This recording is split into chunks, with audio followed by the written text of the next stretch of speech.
Hello दोस्तों, आप सभी का स्वागत है आपके अपने यूट्यूब चैनल मैथ्स विद आकाश में। आज हम लेकर आए हैं वास्तविक संख्याओं पर संक्रियाएं एवं गुणधर्म के वीडियो का सेकंड पार्ट। पिछले पार्ट में हमने परिमेय संख्याओं के समवर्तता और क्रम विनिमयता इन दो गुणधर्मों का अध्ययन किया था। आज हम तीसरे गुणधर्म साहचर्यता के बारे में जानेंगे।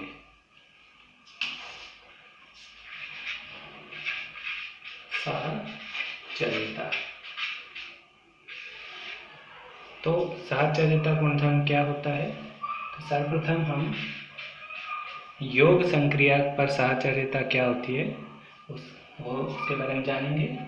तो a प्लस बी प्लस सी बराबर ए प्लस बी प्लस सी। तो यह जो व्यंजक हमने लिखा है यह हमें बताता है योग पर साहचर्यता का नियम। तो क्या है ये नियम? देखिए कि b और c को पहले जोड़ा जाए और उसके बाद a को जोड़ा जाए, या फिर a और b को पहले जोड़ा जाए और उसके बाद c को जोड़ा जाए, तो दोनों ही पक्ष आपस में बराबर होते हैं। यह जो गुण है वो योग पर साहचर्यता का गुणधर्म कहलाता है। तो देखिए इसको हम कैसे सिद्ध कर सकते हैं। जैसे कि 3 प्लस 2 प्लस 4। तो क्योंकि कोष्ठक लगा हुआ है इसलिए इन्हें सबसे पहले जोड़ेंगे तो 2 और 4 हो जाते हैं 6, 3 और 6 हो जाते हैं 9। इसी प्रकार 3 प्लस 2 प्लस 4, देखिए ए बी सी के मान वही है, 3 और 2 हो जाएगा 5, 5 प्लस 4 बराबर 9। तो इस प्रकार से दोनों पक्ष क्योंकि बराबर आए हैं इसलिए यह जो नियम है वह सत्य सिद्ध होता है। तो यह नियम क्या कहलाता है? योग पर साहचर्यता का नियम। अब दूसरा, अगर हम इसी नियम को यदि बाकी पर लागू करें तो a माइनस बी माइनस सी और a माइनस बी माइनस सी। तो आइए सबसे पहले इसकी सत्यता की जांच कर लेते हैं कि 5 माइनस 4 माइनस 2, तो 4 में से 2 को घटाएंगे तो आएगा 2, और 5 में से यदि 2 को घटाएंगे तो आएगा 3। इसी प्रकार से 5 माइनस 4 माइनस 2, तो 5 में से यदि 4 को घटाएंगे तो आएगा 1, और 1 में से यदि 2 घटाएंगे तो आएगा माइनस 1। तो इस प्रकार से हमने यहाँ देखा कि जो बाकी है या जो माइनस है इस पर साहचर्यता का गुणधर्म लागू नहीं होता है, इसलिए हम यहाँ पर क्या लिखेंगे? बराबर नहीं। तो बाकी के लिए या अंतर के लिए साहचर्यता का गुणधर्म लागू नहीं होता है, बाकी जो है वो साहचर्यता गुणधर्म का पालन नहीं करती है। इसी प्रकार गुणे के लिए यदि इस नियम को लिखें तो आइए देखते हैं। 2 इंटू 3 इंटू 4, तो 3 इंटू 4 होते हैं 12, 12 इंटू 4 होते हैं 24। इसी प्रकार से 2 इंटू 3 इंटू 4, तो 2 और 3 को गुणा करने पर आ गया 6, 6 इंटू 4 हो गया 24। तो देखिए दोनों ही पक्ष आपस में बराबर आए हैं। इसका मतलब जो गुणा की संक्रिया है या जो गुणन संक्रिया है वह साहचर्यता का पालन करती है। तो यहाँ पर हम बराबर का निशान लगा देंगे। इसी प्रकार से जब यही संक्रिया हम भाग पे लागू करते हैं तो ध्यान रखिएगा यह भी साहचर्यता गुणधर्म का पालन नहीं करेगी। तो कैसे नहीं करेगी? देखिए, जैसे मान लीजिए 6 भाग 2 8 भाग 4, तो 8 में यदि 4 का भाग दिया जाता है तो 2, 6 में 2 का भाग देते हैं तो 3। इसी प्रकार से 6 भाग 8 भाग 4, तो देखो 6 में 8 का भाग देने पर क्या आता है? 6 में यदि हम 8 का भाग देते हैं तो 8 में 8 56 और 8 पंजे 40 यानी 0.75, और यदि इसे भी 4 से हम डिवाइड करेंगे तो आएगा 75/400। तो 75 में यदि हम 400 का भागते हैं तो आ जाएगा 0.1 समथिंग कुछ आएगा। तो देखिए दोनों बराबर नहीं है, यहाँ पर 3 आ रहा है, यहाँ पर 0.1 आ रहा है।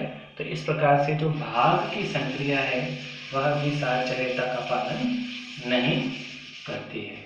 तो इस प्रकार से हमने देखा कि साहचर्यता का जो गुणधर्म है वह योग पर संक्रिया पर लागू होता है, बाकी संक्रिया पर लागू नहीं होता है। गुणन संक्रिया पर साहचर्यता का नियम लागू होता है और भाग संक्रिया पर साहचर्यता का नियम लागू नहीं होता है। अब जो अगला नियम है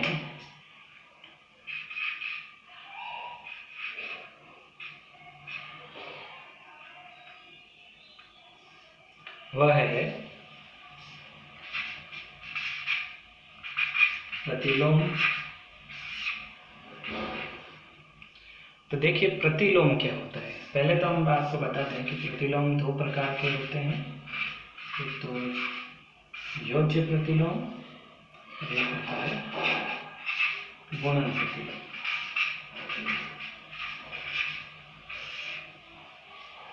ये 2 प्रकार के प्रतिलोम हमारे कोर्स में भी हैं और जनरली पूछे जाते हैं। तो प्रतिलोम क्या होता है, तो देखिए जैसे कि कोई संख्या है a, अब यदि हम इसके योज्य प्रतिलोम की बात करें, योज्य मतलब जोड़ संक्रिया के लिए जो प्रतिलोम होता है, तो a में किसी संख्या को यानी कि b को जोड़ने पर यदि 0 आ जाता है, किसी संख्या a में यदि दूसरी संख्या b को जोड़ने पर यदि 0 आ जाता है तो संख्या b जो है वो a का प्रतिलोम कहलाती है। जैसे कि मान लीजिए a की जगह पर 4 है, तो 4 में b को जोड़ने पर यदि 0 आता है तो b के स्थान पर क्या आएगा, तो बहुत ही सिंपल है कि ये 4 जब हम दूसरे पक्ष में लेके जाएंगे तो क्या हो जाएगा -4, तो b की जगह पर क्या आया -4, तो -4 जो है वह +4 का क्या हो गया, योज्य प्रतिलोम। तो इस प्रकार से हम देखते हैं कि किसी भी संख्या का जो योज्य प्रतिलोम होता है वो उसी संख्या के विपरीत चिन्ह वाला होता है। यदि इसकी जगह पर मान लीजिए कि -4 होता, तो जब -4 दूसरे पक्ष में आता तो हो जाता +4। तो इस प्रकार से किसी भी संख्या का जो प्रतिलोम होता है वह उसी संख्या के विपरीत चिन्ह वाली संख्या होती है। तो यह क्या चीज हो गई, योज्य प्रतिलोम के लिए। मतलब योज्य प्रतिलोम वह संख्या होती है जिसे किसी संख्या में जोड़ने पर 0 आ जाता है। इसी तरह गुणन प्रतिलोम क्या होता है कि एक यदि कोई संख्या a है उसे संख्या b से गुणा करने पर यदि 1 आ जाता है, ठीक है ना, ध्यान दीजिए कि यदि किसी संख्या a को किसी संख्या b से गुणा करने पर 1 आ जाता है तो संख्या b जो है वो संख्या a का गुणन प्रतिलोम कहलाती है। तो क्या हो जाएगा, जैसे मान लीजिए कि a की जगह हम फिर से 4 लेते हैं, तो 4 को b से गुणा करने पर 1 आ जाए, तो ये फिर से देखिए यहाँ पे b यहीं रहने दीजिए। अब ये 4 इस b के गुणे में है तो ये दूसरे पक्ष में जाके कहाँ हो जाएगा, भाग में, तो b बराबर आ गया 1/4। अब देखिए संख्या 4 का गुणन प्रतिलोम क्या आया, 1/4।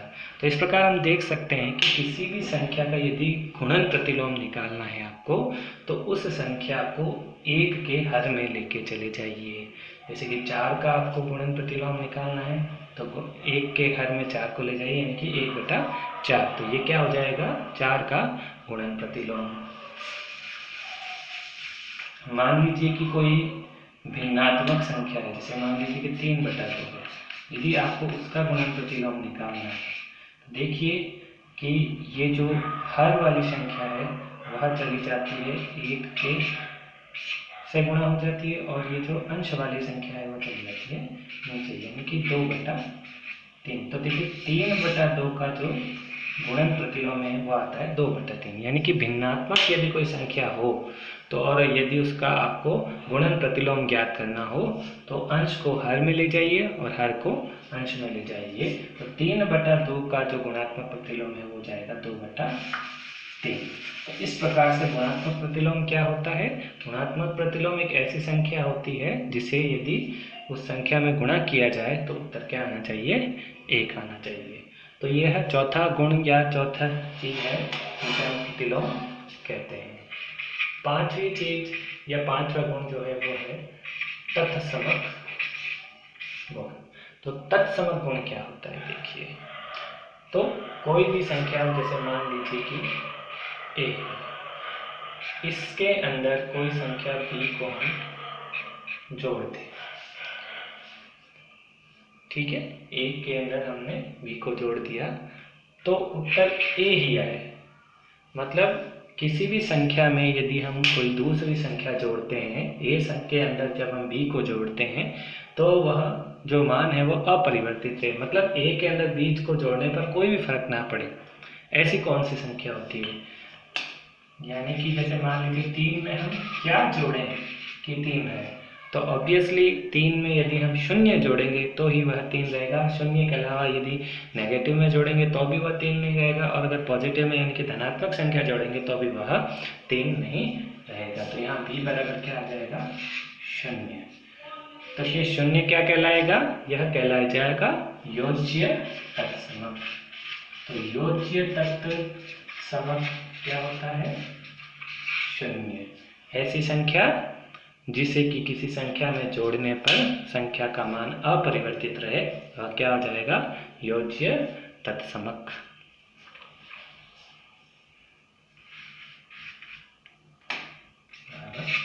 शून्य। इसी प्रकार से यदि हम गुणन तत्समक की बात करें तो a में किसी संख्या को a को यदि किसी संख्या से गुणा किया जाए, a में किसी संख्या से गुणा किया जाए तो फिर से a आ जाए। यहाँ पर भी वही चीज़ है कि संक्रिया अप्लाई करने पर यदि संख्या का मान परिवर्तित ना हो तो वह उसका तत्समक होता है। तो जैसे कि देखिए, यदि 3 को हम किसी संख्या से गुणा करें और वह 3 ही आ जाए तो ऐसी कौन सी संख्या है? तो जाहिर सी बात है कि b का मान यहाँ पर 1 आएगा, क्योंकि किसी भी संख्या को जब 1 से गुणा करते हैं तो वह संख्या अपरिवर्तित रहती है। तो यहाँ पर 1 क्या हो जाएगा? गुणन तत्समक।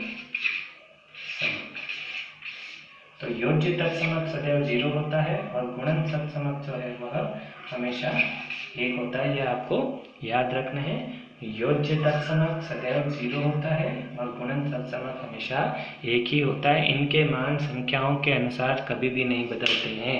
यानी कि 5 का योज्य तत्समक भी 0 होगा, 5000 का योज्य तत्समक भी 0 होगा, माइनस की संख्या का योज्य तत्समक भी 0 ही होगा, प्लस की संख्या का योज्य तत्समक भी 0 ही होगा।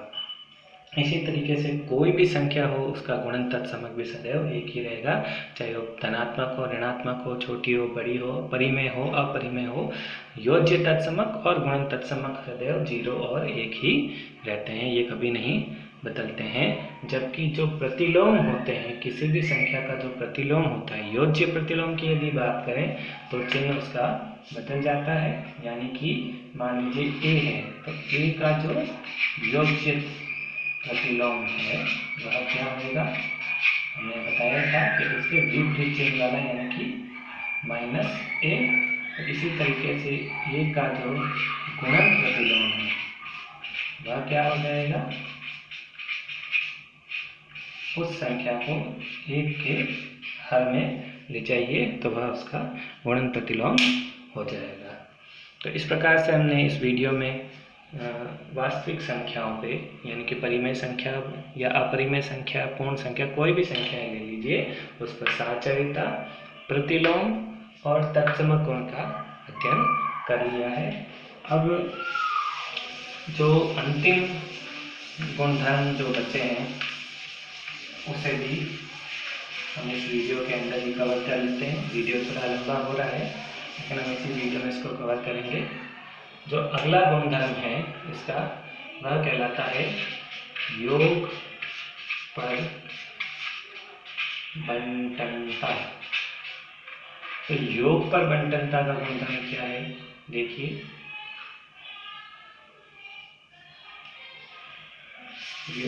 योग पर गुणन पर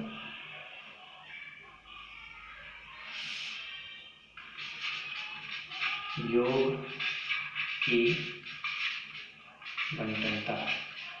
तो गुणन पर योग की बंटनता क्या होती है कि यदि a into B plus C किया जाए तो क्या वह किसके बराबर होगा? a into B plus a into C. यह जो स्टेटमेंट है यह कहलाता है गुणन पर योग की बंटनता। इसे हम सिद्ध करके देख सकते हैं। यदि 3 इंटू 4 प्लस 2 है तो 4 प्लस 2 हो जाएगा 6, 3 इंटू 6 हो जाएगा 18। इसी प्रकार से 3 इंटू 4 प्लस 3 इंटू 2 करके देखिए, 4 इंटू हो जाएगा 12, 3 इंटू 2 हो जाएगा 6, 12 और 6 हो जाएगा 18। तो दोनों पक्ष बराबर है। इसका मतलब गुणन पर योग की बंटनता का जो ये गुणधर्म है वो सत्य सिद्ध होता है। तो यह जो स्टेटमेंट है ये क्या कहलाता है? गुणन पर योग की बंटनता। इसी प्रकार से गुणन पर अंतर की बंटनता, तो उसके लिए क्या आ जाएगा? ये जो प्लस है इसकी जगह पर माइनस आ जाएगा, शेष वही रहेगा। तो यह गुणधर्म भी हम सत्यापित करके देख सकते हैं। 3 इंटू 4 माइनस 8, या इसे हम 2 कर देते हैं। तो 3 4 में से 2 घटाएगा 2, 3 इंटू 2 हो जाएगा 6। तो इसी प्रकार से 3 इंटू 4 और 3 इंटू 2, तो 3 इंटू 4 हो जाएगा 12, 3 इंटू 2 हो जाएगा 6। तो 12 में से 6 घटाने पर क्या आएगा? 6। तो इस प्रकार से ये दोनों पक्ष भी आपस में बराबर हुए। इसका मतलब गुणन पर अंतर की जो बंटनता है वह नियम भी सत्यापित होता है। तो यह अंतिम 2 नियम या 2 गुणधर्म थे। वास्तविक संख्याओं पर जो संक्रियाएं होती है, जोड़, बाकी, गुणा और भाग, उन पर ये 2 अंतिम गुणधर्म थे। गुणन पर योग की बंटनता और गुणन पर अंतर की बंटनता। इन दोनों स्टेटमेंट्स को भी आपको याद रखना है। ये प्रतियोगी परीक्षाओं में पूछे जा सकते हैं। तो इस प्रकार से हमने 2 वीडियोस के माध्यम से वास्तविक संख्याओं पर संक्रियाएं और उनके गुणधर्म याद किए हैं। फिर से आपको बता देता हूँ, वास्तविक संख्याएं यानी कि प्राकृत संख्या, पूर्ण संख्या, पूर्णांक, परिमेय संख्याएं एवं अपरिमेय संख्याएं सभी वास्तविक संख्याओं के अंदर सम्मिलित होते हैं। और जो संक्रियाएं होती है, हमने मूल संक्रियाएं कौन सी बोली थी? जोड़, बाकी, गुणा और भाग, ये चारों ही संक्रियाएं हैं। और जो हमने इनके गुणधर्म पढ़े थे, कौन कौन से गुणधर्म पढ़े थे? एक तो संवृत्तता, दूसरा क्रम विनिमेयता, तीसरा गुणधर्म जो हमने पढ़ा था वह था साहचर्यता, चौथा गुणधर्म हमने पढ़ा था प्रतिलोम, पांचवा गुणधर्म हमने पढ़ा था तत्समक, छठा जो गुणधर्म हमने पढ़ा था वह था गुणन पर योग की बंटनता, और सातवां जो गुणधर्म हमने पढ़ा था वह था गुणन पर अंतर की बंटनता।